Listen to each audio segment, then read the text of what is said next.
Hello बच्चों, कैसे हो आप सभी लोग। आई होप आप सभी लोग अच्छे होंगे। तो मैं आज आपके लिए एक और नया वीडियो लेकर आया हूँ जो कि हमारा क्लास 11th का है, चैप्टर नंबर 2 से है, स्ट्रक्चर ऑफ एटम। तो बात करते हैं। तो ऑलरेडी हम Heisenberg uncertainty principle previous lecture में कंप्लीट कर चुके थे। तो मैं आपको जस्ट बेसिक चीजें से संबंधित बता देता हूँ। तो क्या था हाइजेनबर्ग अनसर्टेनिटी प्रिंसिपल? हाइजेनबर्ग ने बताया था कि एक ही समय में हम इलेक्ट्रॉन की वेलोसिटी और उसकी पोजीशन फाइंड नहीं कर सकते हैं, क्योंकि जो इलेक्ट्रॉन है हमारा कंटिन्यूसली मूव कर रहा है, तो पोजीशन फाइंड करना हमारे लिए इम्पॉसिबल था। तो ये उन्होंने हमें एक डेरिवेशन दिया था हाइजेनबर्ग ने, ठीक है ना। तो एक ही समय में हम उसकी पोजीशन और वेलोसिटी फाइंड नहीं कर सकते हैं, क्योंकि जो पोजीशन है वो वेलोसिटी उसकी कंटिन्यूसली है, ठीक है ना। तो ये सारी चीजें हैं। तो आप देखिए, आप कोशिश करके अगर प्रिसाइसली उसकी पोजीशन फाइंड भी कर देते हो तो उसकी वेलोसिटी में आप मिस्टेक कर दोगे। अगर वेलोसिटी फाइंड करते हो हाई एक्यूरेसी के साथ तो पोजीशन में मिस्टेक कर दोगे। तो ये हाइजेनबर्ग अनसर्टेनिटी प्रिंसिपल था, ठीक है। तो उसके बाद जो हमारा आता है quantum mechanical model of atom, तो ये जो हमारा था सबसे एक्सेप्टेड मॉडल था, the most widely accepted model of atoms. It's based on quantum mechanics science, यानी क्वांटम मैकेनिक्स मतलब क्वांटम मैकेनिक्स साइंस, जिसमें हम क्या करेंगे, science dealing with the behaviour of matter and the lights on the atomic and सब atomic particles case जो भी है, ठीक है। It's developed by the Irwin Schrodinger. जो हमें जो मॉडल था जो दिया था वो किसने दिया था? इरविन श्रोडिंगर ने दिया था। चलिए, और ये जो मॉडल है इरविन श्रोडिंगर का, जो मॉडल है क्वांटम मैकेनिकल मॉडल जो है, ये भी जो है फॉलो करता है किस चीज को? It explain the concept of the dual behaviour of matter and Heisenberg uncertainty principle. तो ये जो है dual behaviour model, dual behaviour of matter and Heisenberg uncertainty principle को ये इरविन श्रोडिंगर का मॉडल जो है फॉलो करता है। चलिए, तो उन्होंने देखो जो प्रिंसिपल अभी तक तो क्या था, उसकी पोजीशन, स्पीड, ये सारी चीज कैलकुलेट कर ली थी हमने। अब बात आती है हमारा इलेक्ट्रॉन जो है उसकी एग्जैक्ट लोकेशन अगर हमें फाइंड करनी है तो हम कैसे फाइंड करेंगे? तो जो है इरविन श्रोडिंगर ने जो हमें दिए थे, ये 4 चीजें दी थी, principal quantum number, azimuthal quantum number and magnetic quantum number. Sorry, 3 चीजें दी थी, जो चौथी चीज हमारी बाद में डिस्कवर हुई थी। तो अभी ये 3 चीजें जो है, principal quantum number, azimuthal quantum number and magnetic quantum number, तो ये जो तीनों चीजें हैं इसी के बिहाफ पर हम जो है किसी भी इलेक्ट्रॉन की एग्जैक्ट एड्रेस फाइंड कर पाएंगे, ठीक है ना। तो ये सारी चीजें हैं, वही चीज मैं लिखी when Schrodinger equation is solved for hydrogen atom, the solution give the possible energy level the electron can occupy and the corresponding wave functions, इसको हम psi of the electron associated with the energy level, the quantized energy states and the corresponding wave function which are characterized by the set of 3 quantum number. कौन कौन से हैं? ये जो हमारे 3 quantum number है, principal quantum number, azimuthal quantum number and the magnetic quantum number. चलिए, इनको हम आइए डिटेल में एक बार देखते हैं क्या चीजें हैं। तो सबसे पहले बात करते हैं, देखिए प्रिंसिपल क्वांटम नंबर सबसे पहले करता क्या है? N orbital 3 dimensional description of the most likely location of an electron around an atom. तो वही चीज है, लोकेशन यानी कि एड्रेस की बात हो रही है अभी। Each orbital is design by 3 quantum number. कौन कौन से हैं? N, L and M. N जहां पर है हमारा प्रिंसिपल क्वांटम नंबर होता है, और एल है हमारा एजीमुथल क्वांटम नंबर होता है, और एम एल जो एल है बच्चों उसके बेस में, और ये हमारा होता है मैग्नेटिक क्वांटम नंबर। चलिए, इनको डिटेल में पता करते हैं क्या क्या क्या होते हैं ये।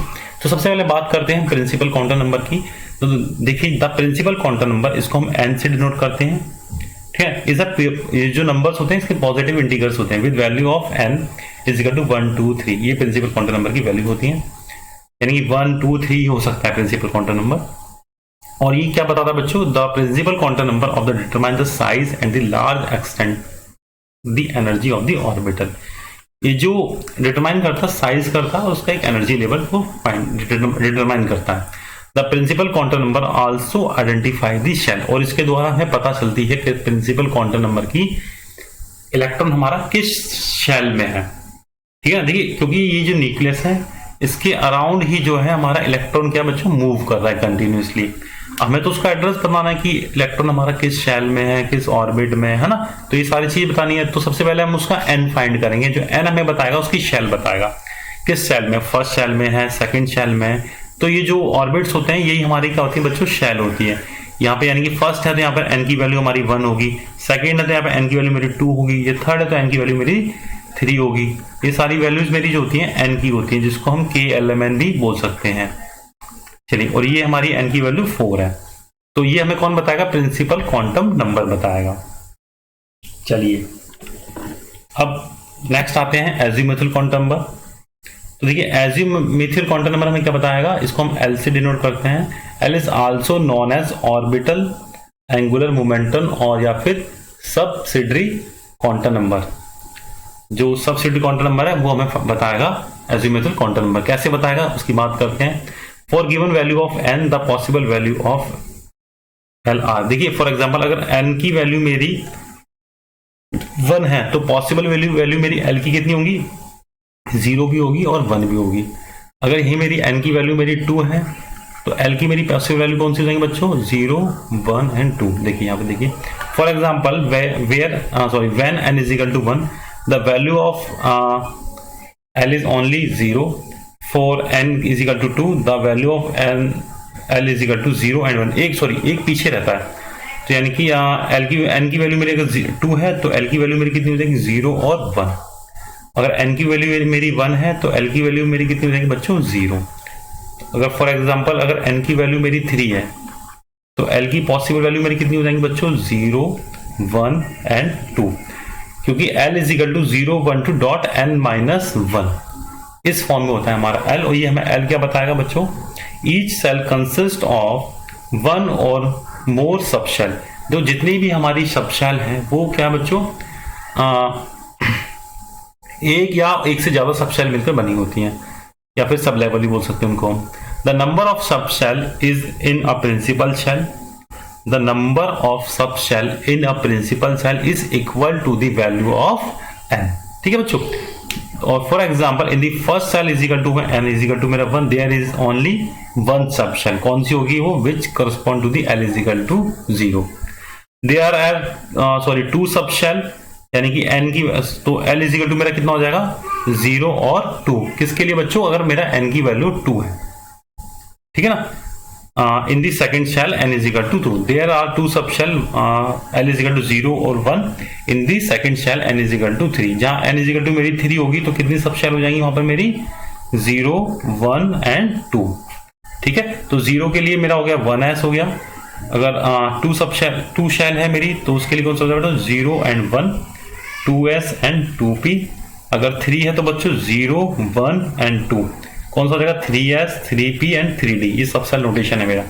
ये अगर n इज इक्वल टू मेरा 4 होगा तो 0, 1, 2 एंड 3 L की वैल्यू होगी मेरी, 4s, 4p, 4d एंड 4 है। ये सबसेल मेरा नोटेशन है। तो मेरे हिसाब से आपको ये समझ में आ गया होगा एजीमुथल क्वांटम नंबर। मैं आपको फिर समझा देता हूं। देखिए अगर मेरा n इज इक्वल टू 1 है, यहाँ पे मेरा प्रिंसिपल क्वांटम नंबर मेरा 1 है, तो उस समय मेरी एजीमुथल क्वांटम नंबर की जो पॉसिबल वैल्यू कितनी होगी, 0 होगी। ठीक है ना। तो उसको हम उसका सबसेल नोटेशन क्या हो जाएगा, 1s हो जाएगा। यही अगर मेरा n इज इक्वल टू 2 है तो उसका एजीमुथल क्वांटम नंबर कितना हो जाएगा, पॉसिबल वैल्यू का 0 भी होगी और 1 भी होगी। मैंने आपको बताया देखो अगर मेरी n इज इक्वल टू 2 है तो उसकी पॉसिबल वैल्यू कितनी होगी, 0, 0 एंड 1। तो 0 एंड 1, इसको नोटेशन क्या हो जाएगा, 2s एंड 2p। ये जो आगे के नंबर है ना बच्चों, ये 1, 2, 2, 3, 3, ये मुझे बताएगा शेल नंबर, है ना। ये जो मेरे आगे के नंबर है ये मुझे क्या बताएंगे बच्चों, शेल नंबर बताएगा। जैसे कि 4 ऐसा है तो इलेक्ट्रॉन कहां पर होगा, डेफिनेटली मेरा 4 शेल में होगा, यानी कि n इज इक्वल टू मेरा क्या होगा बच्चों, वहां पर 4 होगा। ठीक है ना। अगर यही मेरा, अगर मैं उसकी बात नहीं कर रहा, SPDF की बात नहीं कर रहा, बट मैं बात कर रहा हूं अगर 4f के आगे सपोज करो 4 लग रहा है, यानी कि 4f है, यानी कि मेरा 4f है, तो यानी कि मेरा इलेक्ट्रॉन किस शेल में होगा, definitely n is equal to 4 होगा। उसका प्रिंसिपल क्वांटम नंबर मेरा क्या होगा, 4 होगा। ठीक है ना। और उसकी L की पॉसिबल वैल्यू कितनी होगी, अगर मेरा n इज इक्वल टू 4 है तो 0 भी हो सकती है, 1 भी हो सकती है, 2 भी हो सकती है और 3 भी हो सकती है। तो ये हो गया मेरा पूरा एजीमुथल क्वांटम नंबर की डिटेल। ठीक है ना। तो आई होप आप लोगों को ये समझ में आ गया होगा। चलिए अब आते हैं बेटा मैग्नेटिक ऑर्बिटल क्वांटम नंबर, यानी कि मैग्नेटिक क्वांटम नंबर इसको हम बोल सकते हैं। देखिए ये जो मैग्नेटिक क्वांटम नंबर होता है ये मेरा डिपेंड करता है L पे डिपेंड करता है। वो कैसे डिपेंड करता है इसकी बात करते हैं। देखिए द मैग्नेटिक क्वांटम, देखो एक चीज और बताता हूँ आपको, n मेरा डिपेंड करता है L पे डिपेंड करता है, और एल की वैल्यू मेरी डिपेंड करती है बच्चों, सॉरी एम की वैल्यू मेरी डिपेंड करती है एल पर और एल की वैल्यू डिपेंड करती है एन पर, ठीक है ना। तो ये इस तरीके से चलती है सारी चीजें। तो the magnetic quantum number is the third on the list, ठीक है ना। ये जो 4 एड्रेस होते हैं हमारे किसी भी इलेक्ट्रॉन को फाइंड करने के लिए, प्रिंसिपल क्वांटम नंबर जिसको हम एन से बात करते हैं, एजीमुथल क्वांटम नंबर जिसको हम एल बोलते हैं, मैग्नेटिक क्वांटम नंबर जिसको हम एम एल, और स्पिन क्वांटम नंबर जिसको एम एस भी बोल सकते हैं, ठीक। तो हम बात करते हैं मैग्नेटिक क्वांटम नंबर की। तो देखो क्या कह रहा है, the magnetic quantum number is the third on the list, ये लिस्ट है मेरी, इसमें थर्ड नंबर पे, between the azimuthal quantum number, between the spin यानी कि ये रहा, एंड एजीमुथल क्वांटम नंबर यानी कि ये रहा, यानी कि इन दोनों के बीच में कौन सा आता है, मेरा थर्ड नंबर पे आता है, जिसको हम बोलते हैं मैग्नेटिक क्वांटम नंबर, ठीक है। चलिए, it split the subshell such as S, P, D and F, ठीक है ना, into individual orbital and place the electron in one of them, यानी किसी भी एक में हम इलेक्ट्रॉन को प्लेस कर देते हैं। It define the orientation, ये हमें ओरिएंटेशन बताता है in space of given orbital of particular energy, यानी N and F, ठीक है ना। चलिए, since the magnetic quantum number is a depend on the azimuthal quantum number, it is value range from the -2 + 1 तक including 0। और example के लिए बात करते हैं, एस सबशेल है हैज ओनली 1 ऑर्बिटल, ठीक है, and the P subshell has 3 orbital. आपको पता होगा बच्चों, एस में हमारे एक ऑर्बिट होता है, पी में हमारे कितने ऑर्बिट होते हैं, 3 होते हैं, 1, 2 एंड 3, एंड डी में कितने ऑर्बिट होते हैं, 5 होते हैं। उसको हम इस तरीके से बनाते हैं ऑर्बिटों को, 1, 2, 3, 1, 2, 3 एंड 4 एंड 5, ये 5 ऑर्बिट होंगे, ठीक है ना। ऐसे ही हम एफ के ऑर्बिट बना देंगे 7, ठीक है ना। ये बच्चों 7 ऑर्बिट बना देता हूं आपको, 1, 2, 3, 4, 5, 6, ठीक है ना, 1, 2, 3, 4, 5, 6, 7, ये मेरे एफ के ऑर्बिट हो गए, ये मेरे डी के ऑर्बिट हो गए। इस तरीके से ऑर्बिट बनते हैं। अब देखिए यहाँ पे मैं एन की वैल्यू किस तरीके से बात करते हैं। देखिए, अगर एस सबशेल है only 1 orbit and P subshell has 3 orbit and 5, सो इसी तरीके से हमारे 5 हो जाएगा फर्क नहीं। तो देखिए, फॉर एग्जांपल के लिए माइनस से प्लस किस तरीके से, फॉर एग्जांपल के लिए अगर मेरी एल की वैल्यू मेरी 2 है, तो यहाँ पे मैं एम की वैल्यू किस तरीके से निकालूंगा, देखिए -2 -1, फिर 0 भी इंक्लूड करते हैं तो 0 भी आ जाएगा, +1 एंड +2, ठीक है ना। इस तरीके से हम मैग्नेटिक क्वांटम नंबर फाइंड करते हैं, -2 -1 0 +1 +2, अगर 3 है तो -3 से स्टार्ट हो जाएगा, +3 पर खत्म हो जाएगा। चलिए, ये आपको बता सकता हूँ, सबशेल अगर S है तो उसमें ऑर्बिट कितना होगा, मेरे 1 होंगे, P है तो उसमें ऑर्बिट कितने होंगे, मेरे 3 होंगे, D है तो ऑर्बिट मेरे 5 होंगे, F है तो ऑर्बिट मेरे 7 होंगे। मैक्सिमम नंबर ऑफ इलेक्ट्रॉन कितने फिल कर सकते हैं, देखिए एक ऑर्बिट में मैं 2 भर सकता हूँ, तो फर्स्ट मैंने 2 भर दी, इसी तरीके से 3 है तो हर ऑर्बिट में मैं 2 भर सकता हूँ, टोटल मेरा कितना हो जाएगा, 6 भर सकता हूँ। वही अगर मेरा 5 ऑर्बिट है, टोटल में कितने कर सकता हूँ, 10 भर सकता हूँ इलेक्ट्रॉन। वही अगर 7 ऑर्बिट है तो टोटल इलेक्ट्रॉन कितने फिल कर सकता हूँ बच्चों, 14 इलेक्ट्रॉन फिल कर सकता हूँ। तो ये सारी चीजें हैं, ठीक है ना। आप देख भी सकते हो, L इज टू मेरी अगर वैल्यू 0 है, ठीक है ना, तो S और S होगा तो M की वैल्यू मेरी कितनी हो जाएगी, 0 हो जाएगी। यहीं अगर L की वैल्यू मेरी 1 है तो P ऑर्बिट होगा -1 0 एंड +1, जिसको जो -1 आया उसको हम px बोलेंगे, 0 को py एंड +1 को pz। इस तरीके से जो इलेक्ट्रॉन हमारे क्या है, रिवॉल्व कर देंगे न्यूक्लियस के चारों ओर। अगर L की वैल्यू मेरी 2 है तो हम आगे D में आ गए, -2 -1 0 +1 एंड +2। तो -2 वाले को हम क्या बोलेंगे, dxy, -1 को dyz, 0 को dxz एंड +1 को dx² - y² एंड +2 को dz², ठीक है। तो m ही हमें बताता है कि हमारे इलेक्ट्रॉन किस तरीके से डिस्ट्रीब्यूट यानी कहां भरे जाएंगे। L इजिकल टू मेरा 3 है तो वैल्यू किस तरीके से होगी m की, f ऑर्बिट में आ गए हम अब, ठीक है ना। तो -3 -2 -1 0 +1 +2 एंड +3, ये मेरा हो जाएगा बच्चों f ऑर्बिटल। तो टोटल इलेक्ट्रॉन मैं कितने भर सकता हूँ f ऑर्बिट में, है ना। यानी टोटल ऑर्बिट मेरे कितने हो गए f ऑर्बिट में, 1 2 3 4 5 6 एंड 7। अगर एल की डी की बात करूँ तो कितने ऑर्बिट हो जाएंगे मेरे, 1 2 3 4 एंड 5, और टी होगा तो कितने ऑर्बिट हो जाएंगे, 3 हो जाएंगे। यानी कि यहाँ पे मेरा कितना हो गया, यहाँ पे मेरा हो गया बच्चों, अगर पी की बात कर रहा हूँ मैं 3 ऑर्बिट हो गए, डी की बात करूँ तो 5 हो जाएंगे, एंड एफ की बात करूँ तो कितने हो जाएंगे, 7 हो जाएंगे। यही हमने देखो यहाँ देखा था, ठीक है ना। ये 5 3 एंड यहाँ पर मेरा 1 हो जाएगा। तो ये सारी कहानी होती है इन सबके पीछे। तो मेरे हिसाब से azimuthal quantum number, principal quantum number और मैग्नेटिक क्वांटम नंबर आपको समझ में आ गया हो, ठीक है। फिर इनकी बात हम करेंगे शेप की।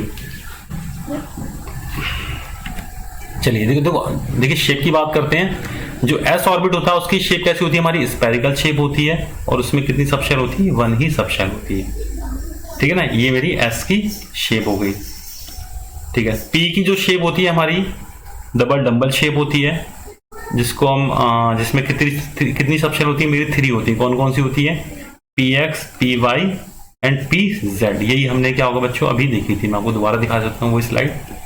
देखिए P X, P Y and P Z, जिसको -1 बोल सकते हैं, इसको 0 बोलते हैं, इसको +1 में काउंट करते हैं, ठीक है बच्चों। और डी की कितनी सबशेल होती है, मेरी 5 सबशेल होती हैं, और इसकी शेप किस तरीके से होती है, D X Y, D X Z, D Y Z, D X square minus Y square, ठीक है, और डी एक्स स्क्वायर। देखिए यहाँ पे जो मेरे डंबल जो बने हुए हैं, एक एक्स कोऑर्डिनेट पे बन रहा है और एक वाई कोऑर्डिनेट पे बन रहा है, तो इसको बोलेंगे एक्स और वाई। यहाँ पे एक्स पे बन रहा है और एक जेड पे बन रहा है, ये वाई जेड पे, ठीक है। तो ये इनका ऑर्बिटल स्ट्रक्चर हो गया, और एफ की हम बात नहीं करते हैं क्योंकि वो हमारा क्या है, कॉम्प्लिकेटेड होता है। चलिए, तो आई होप आप लोगों को ये सारी चीज समझ में आ गई, शेप और इलेक्ट्रॉन का एड्रेस, यानी किस तरीके से हम इलेक्ट्रॉन को फिल करते हैं, ठीक है ना। चलिए अब देखिए, अब नेक्स्ट आता है हमारा अबव प्रिंसिपल। अबव प्रिंसिपल देखो हमें क्या बताया था, क्योंकि इन्हीं के हिसाब से हम जो है इलेक्ट्रॉन को फिल करते हैं एनर्जी लेवल के हिसाब से। In the ground state of the atom the orbital are filled in the order of their increasing order. यानी कि जो बच्चों जो हमारा क्या कहते हैं, जो ऑर्डर होता है उसका इंक्रीजिंग ऑर्डर का होता है। इंक्रीजिंग ऑर्डर मतलब जैसे जैसे हम न्यूक्लियस से दूर जाते जाएंगे हमारा एनर्जी लेवल क्या बढ़ता जाएगा, और इलेक्ट्रॉन भी हम पहले लोअर एनर्जी लेवल में इलेक्ट्रॉन फिल करेंगे, फिर इस तरीके से, फिर उससे ऊपर, फिर उससे ऊपर, उससे ऊपर, मतलब जो भी हमारा इलेक्ट्रॉन भरने का जो प्रोसेस होता है वो इंक्रीजिंग ऑर्डर में होता है। किसी भी ऑर्बिट में इलेक्ट्रॉन को भरने का प्रोसेस होता है हमारा इंक्रीजिंग ऑर्डर में होता है। देखिए मैं आपके लिए एक डायग्राम लेकर आया हूं, जैसे कि 1s में हमने एक इलेक्ट्रॉन भर दिया, 2s, फिर आगे गए, जैसे जैसे एनर्जी हमारी बढ़ती जा रही है, एनर्जी लेवल हमारा बढ़ता जाता है। ये फिर सेकंड में आए, यहाँ पे हम मैक्सिमम कितने इलेक्ट्रॉन भर सकते हैं बच्चों, 8 इलेक्ट्रॉन भर सकते हैं। तो 2 है तो 2 तो मेरे यहाँ पे हो गए, और यहाँ पे 6 इलेक्ट्रॉन यहाँ बढ़ जाएंगे क्योंकि हर ऑर्बिट में हम 2 भर सकते हैं। तो इस तरीके से यहाँ पे हमने 8 भर दिए, फिर यहाँ पे बढ़ जाएंगे तो यहाँ पे हमने भर दी मैक्सिमम 8, फिर 18 आ गया, फिर अगेन से 18 आ गया। तो ये हमारा क्या एनर्जी लेवल है, ये पी हो गया, ये डी ब्लॉक, ये डी ऑर्बिट हो गया, इस तरीके से अगेन पी आ गया, फिर डी आ गया, फिर 5s आ गया, ठीक है ना। तो आगे आगे हम इस तरीके से बढ़ते हैं। तो इनकी जो भी हमारा बढ़ने का इलेक्ट्रॉन भरने का जो प्रोसेस होगा एक एनर्जी इंक्रीजिंग एनर्जी लेवल में बढ़ते हैं, ठीक है। नेक्स्ट आता है in other words electron first occupy the lowest energy orbital, जो मैंने आपको बताया था, फिर again available to them and enter into the higher energy orbit only after the lower energy orbital are filled, ठीक है। तो ये इंक्रीजिंग ऑर्डर हो गया 1s 2 2s 2p 3s। ये मैं आपको बता दूंगा, एक स्कूल पब्लिक स्कूल वाला एक मेथड दे दूंगा, उस तरीके से आप बढ़ोगे तो आपका आ जाएगा। चलिए मैं आपको शायद अभी बता देता हूँ तो क्लियर हो जाएंगी चीजें, ज्यादा साथ के साथ क्लियर हो तो ज्यादा अच्छा रहता है,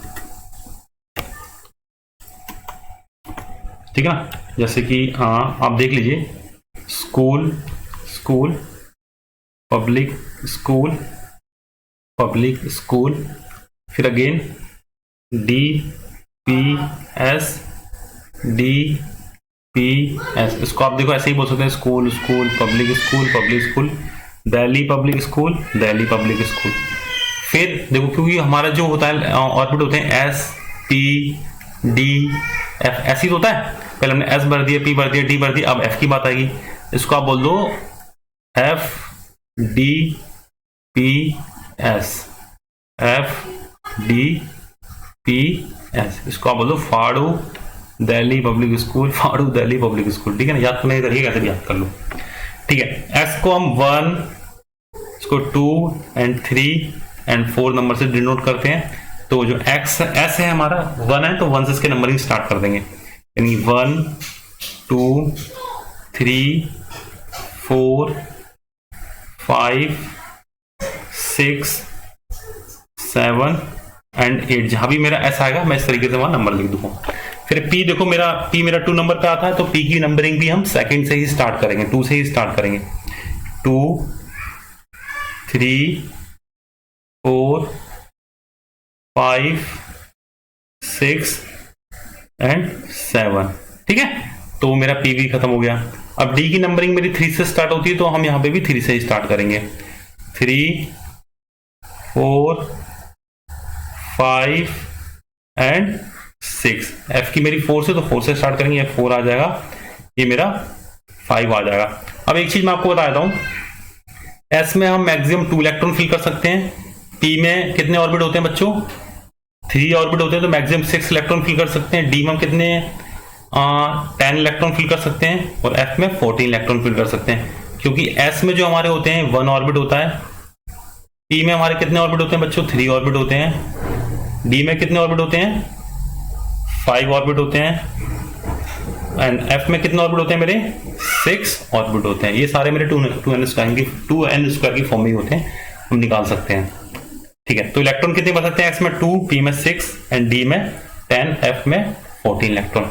अब देखिए, मुझे किसी की भी कॉन्फ़िगरेशन लिखनी है, मैं छोटा सा एलिमेंट लेता हूं, जैसे मैंने सोडियम ले लिया, ठीक है। सोडियम का इलेक्ट्रॉन नंबर कितना होता है बच्चों? 11 होता है। तो अब सेम यही मेरा इंक्रीजिंग ऑर्डर है, यहां से मैं स्टार्ट करूंगा 1s 2s 2p 3s, ये इस तरीके से ही मेरा एनर्जी लेवल बनेगा। यानी कि मैं अगर यहाँ पे लिखता हूँ इसको, क्या लिख देता हूँ, तो पहले आएगा बच्चों मेरा 1s आएगा, फिर 2s आएगा, अगेन मेरा 2p आएगा, फिर 3s आएगा, है ना, 2p आ गया, 3s आ गया,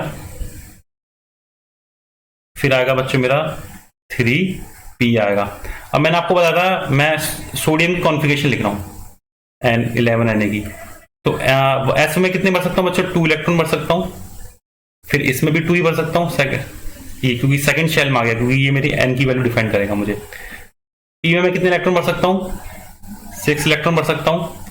और फिर अगेन एस में कितने भर सकता हूँ? 2। लेकिन मुझे भरने कितने, पहले मैं एक बार चेक कर लेता हूँ। देखिए मैंने कितने इलेक्ट्रॉन फिल कर दिए अभी, क्योंकि 11 टोटल मुझे फिल करने हैं, 2 4 एंड 6, एंड टोटल मैंने 10 इलेक्ट्रॉन फिल कर दिए, मुझे अभी एक और करना है, तो मैं एक यहाँ भर दूंगा। तो यानी कि ये मेरी जो है इतनी कॉन्फ़िगरेशन होगी सोडियम की, इसकी मुझे कोई जरूरत नहीं है। तो ये मेरा इंक्रीजिंग ऑर्डर में ही है। तो 1s2 2s2 2p6 and 3s1, ये मेरी सोडियम की इलेक्ट्रॉनिक कॉन्फ़िगरेशन है। आप इसी तरीके से किसी भी एलिमेंट की कॉन्फ़िगरेशन लिख सकते हो, बस इसी वे में ही लिखना, 1s 2s 2p 3s 3p 4s 3d 4p 5s 4d, इसी तरीके से आगे बढ़ते जाएंगे, ठीक है ना। तो इस तरीके से आप कभी मिस्टेक नहीं करोगे, अगर आप ऐसे करोगे तो आपको याद भी रहेंगी सारी चीजें, ठीक है बच्चों। आई होप आप लोगों को यहां तक चीजें क्लियर हो गई होंगी, तो ठीक है ना। तो ये आपवाओ ने हमें बताया था इंक्रीजिंग ऑर्डर में हमें बढ़ना है। देखिए 1s 2s 2p 3s, इसी तरीके से हमारी ये बढ़ती जाएगी आगे, ठीक है ना। चलिए, तो ये किसने दिया था हमें प्रिंसिपल? आपवाओ ने बताया था कि इंक्रीजिंग एनर्जी लेवल के हिसाब से ही हमें इलेक्ट्रॉन को फिल करना है। पहले हमारा लोअर एनर्जी में आएगा इलेक्ट्रॉन, फिर हायर एनर्जी में जाएगा इलेक्ट्रॉन, ठीक है। चलिए, अब आता है पाउली एक्सक्लूसिव प्रिंसिपल। देखो पाउली ने हमें क्या बताया था, only 2 electron may exist in the same orbits, only 2 electron may exist in the same orbital and these electron must have opposite spin। opposite spin मतलब देखो, एक ऑर्बिट में हमेशा ही 2 इलेक्ट्रॉन एग्जिस्ट करेंगे एक ऑर्बिट में। फॉर एग्जांपल मैं s की बात करता हूं, 1s1 की बात करता हूं, एक ऑर्बिट आ गया इसका, तो यहाँ पे ऑलरेडी हमेशा 2 इलेक्ट्रॉन एग्जिस्ट करेंगे, और दोनों कैसे होंगे? अपोजिट स्पिन में होंगे, यानी कि एक ऐसे हो गया और एक ऐसे हो गया। देखिए आप देख सकते हो, ये इंक्रीजिंग एनर्जी लेवल है, 1s में आ गया एक इस तरीके से, एक इस तरीके से, 2s में इस तरीके से, यानी कि जो एक की डायरेक्शन ऊपर होगी आप ऐसे ही बना सकते हो, और एक की डायरेक्शन नीचे की तरफ भी होगी, या आप इसको ऐसे ही बना सकते हो या आप ऐसे ही बना सकते हो, ठीक है ना। ये दोनों तरीके से आप बना सकते हो, एरो करके भी और इस तरीके से भी, ठीक है ना। तो क्या समझ में आया हमें इस पाउली एक्सक्लूसिव प्रिंसिपल से? only 2 electron may exist in the same orbital and these electron must have the opposite spin. ठीक है, यानी ये क्लॉकवाइज एक एंटी क्लॉकवाइज। ठीक है, maximum number of electron in the shell with the principal quantum number n is the equal to the n square, यानी कि जो भी मैक्सिमम नंबर हम भरेंगे किसी भी शेल में वो हमारा इक्वल किसके होना चाहिए बच्चों, 2n स्क्वायर के। अब देखो 2n स्क्वायर कैसे, फॉर एग्जांपल के लिए मैं थर्ड शेल में इलेक्ट्रॉन भर रहा हूं, यानी कि n की वैल्यू मेरी 3 है, तो मैं वहां पे कितने इलेक्ट्रॉन भर सकता हूं थर्ड शेल में, तो 3 पुट कर दी n की जगह, यानी 2 इंटू में 3 का स्क्वायर 9, यानी कि 18 इलेक्ट्रॉन मैक्सिमम मैं उसमें भर सकता हूं। और मेरा हमेशा जितने ही मैं इलेक्ट्रॉन भरूं मेरे इक्वल आना चाहिए 2n स्क्वायर के मैक्सिमम, इससे ज्यादा नहीं भर सकता हूं। ठीक है, तो ये हमें पाउली ने हमें बताया था ये सारी चीजें। चलिए फिर आता बच्चों Hund's rule. Hund's rule of maximum multiplicity. क्या देखो हमें देखो ये सारे रूल्स जो है इंपॉर्टेंट है, आबाउ, पॉली, हुंड्स, इसी बेस पर जो है हम इलेक्ट्रॉन को फिल करेंगे ऑर्बिट में। ठीक है, तो देखो इन्होंने क्या बताया था, इन sub level each orbital is single occupy before it is double occupy, यानी कि हर लेवल में आप सबसे पहले उसको सिंगल फिल करोगे, उसके बाद आप उसको डबल फिल करोगे। देखो और फिर नेक्स्ट क्या है, the electron present in single occupy orbital possess identical spin, यानी कि जो भी आप सिंगल इलेक्ट्रॉन फिल करोगे वो सारे क्या होने चाहिए, एक आइडेंटिकल स्पिन में होने चाहिए, यानी कि एक या तो अगर क्लॉकवाइज तो क्लॉकवाइज सारे होने चाहिए। देखिए मैं आपको बताता हूं, फॉर एग्जांपल के लिए मेरा ये p ऑर्बिट है, p में मैक्सिमम कितने इलेक्ट्रॉन भर सकते हैं, 3 भर सकते हैं। तो सबसे पहले देखिए मुझे भरने हैं इसमें 6 इलेक्ट्रॉन भरने हैं इसके अंदर, तो सबसे पहले ये 1 2 एंड 3, उसके बाद आएगा 4 5 एंड 6, यानी कि मैं ऐसा नहीं कर सकता, मालूम पड़ा कि मैंने इसको इस तरीके से भर दिया, पहले में मैंने 2 भर दिए है ना, इस तरीके से भर रहा हूं मैं, ऐसे नहीं, अपनी मर्जी से नहीं भरना है। सबसे पहले हमें सिंगल ऑक्यूपाई करना है, electron each orbital is single occupy before it is double occupy. सबसे पहले हमें सिंगल सारे इलेक्ट्रॉन फिल करने हैं हर ऑर्बिट में। जैसे ही मेरे एक सारे कंप्लीट हो जाएंगे सिंगल ऑक्यूपाई, मतलब कोई स्पेस नहीं बचा, कोई भी ऑर्बिट मेरा खाली नहीं बचा, फिर उसके बाद मैं डबल भरना स्टार्ट करूंगा। ठीक है ना, आप देख सकते हो ये मैं आपके लिए डायग्राम लेकर आया, इस डायग्राम में आप देख सकते हो क्या तरीका देखो भरने का। पहले क्या करा गया है, सिंगल भरा गया, फिर उसके बाद डबल फिल करा, आप देख सकते हो 2p है, यहाँ पे सब सिंगल भरे हुए हैं। अब यहाँ पे इतनी जगह ही नहीं, मतलब यहाँ पे इलेक्ट्रॉन भरने के लिए ही नहीं हमारे पास, तो हमने उसको खाली छोड़ दिया। अगर होता भी तो सबसे पहले हम इसको भरते, नहीं इसके बाद हम इसको भरते, फिर यहाँ से भरना हम स्टार्ट करते। ठीक है, तो ये है हमारा भरने का सही तरीका। आप देख सकते हो ये हमारा बिल्कुल गलत तरीका है। पहले हमने क्या करा, पहले ही ऑर्बिट में हमने दोनों क्या कहते हैं 2p3 में ही हमने पहले में दोनों फिल कर दिए, लेकिन हम इस तरीके से नहीं कर सकते थे। हमें पहले इसमें भरना था, फिर हमें उसके बाद इसमें भरना, वो भी आइडेंटिकल सेम, यानी कि ये भी अगर क्लॉकवाइज है तो ये भी क्लॉकवाइज होना चाहिए। ठीक है ना, अब ऐसा नहीं कि मतलब हमने पहले ये क्लॉकवाइज कर दिया, फिर एंटी क्लॉकवाइज कर दिया, फिर क्लॉकवाइज कर दिया, फिर एंटी क्लॉकवाइज, ये बिल्कुल गलत तरीका है। सबसे पहले आपको आइडेंटिकली सेम क्लॉकवाइज करना पड़ेगा, फिर जब ये पूरे फिल हो जाएंगे फिर आप नीचे से आओगे एंटी क्लॉकवाइज फिल करते हुए। ठीक है ना, ये तरीका है, ये भी बिल्कुल गलत तरीका है। पहले उन्होंने क्या करा, क्लॉकवाइज फिल करा, फिर एरो को नीचे कर दिया एंटी क्लॉकवाइज करके, ये बिल्कुल गलत तरीका है। आप नीचे फिल करो इस तरीके से। ठीक है ना, ये है Hund's rule of maximum multiplicity, जो हमें बताया था उन्होंने कि हम in a sublevel each orbit is single occupy before it is double occupy, और the electron present in single occupy orbital possess identical spin, यानी कि एक ही स्पिन में होने चाहिए वो जब हम सिंगल फिल करें। ठीक है, तो देखिए ये हमारी पीरियोडिक टेबल होती है, उस तरीके से इसमें ये जो पार्ट होता है मेरा एस ब्लॉक का पार्ट होता है, ये मेरा डी ब्लॉक का पार्ट होता है, ये मेरा पी ब्लॉक का पार्ट होता है, और जो नीचे वाला जो पार्ट होता है ये मेरा एफ ब्लॉक का पार्ट होता है। एस पी डी एफ जो हम पढ़ रहे थे अभी, ठीक है ना, सब लेवल जो थे हमारे। तो आई होप आप लोगों को बच्चों सारी चीजें क्लियर हो गई होंगी। मेरे हिसाब से चैप्टर ये कंप्लीट हो गया। अगर कुछ मेरी तरफ से छूटता है तो मैं आपसे रिक्वेस्ट करूंगा, आप मुझे कमेंट सेक्शन में जरूर बताइए, ताकि मैं उसके ऊपर भी वीडियो बना दूं। तो लाइक सब्सक्राइब जरूर कर दीजिएगा और अपने दोस्तों तक भी शेयर कर दीजिएगा। और जो लोग पीजीटी, टीजीटी, DSSB, KVS की केमिस्ट्री से तैयारी कर रहे हैं इन एग्जाम्स की, तो ये जो चैप्टर है उनके लिए भी बहुत ही इंपॉर्टेंट है, क्योंकि आप यहाँ पढ़ोगे वही आपके लिए एग्जाम में आएगी सेम चीजें इसी में से, फिर आगे जाके आपको यही सारी चीजें आपको बच्चों को भी पढ़ानी है। ठीक है ना, चलिए बच्चों, थैंक यू।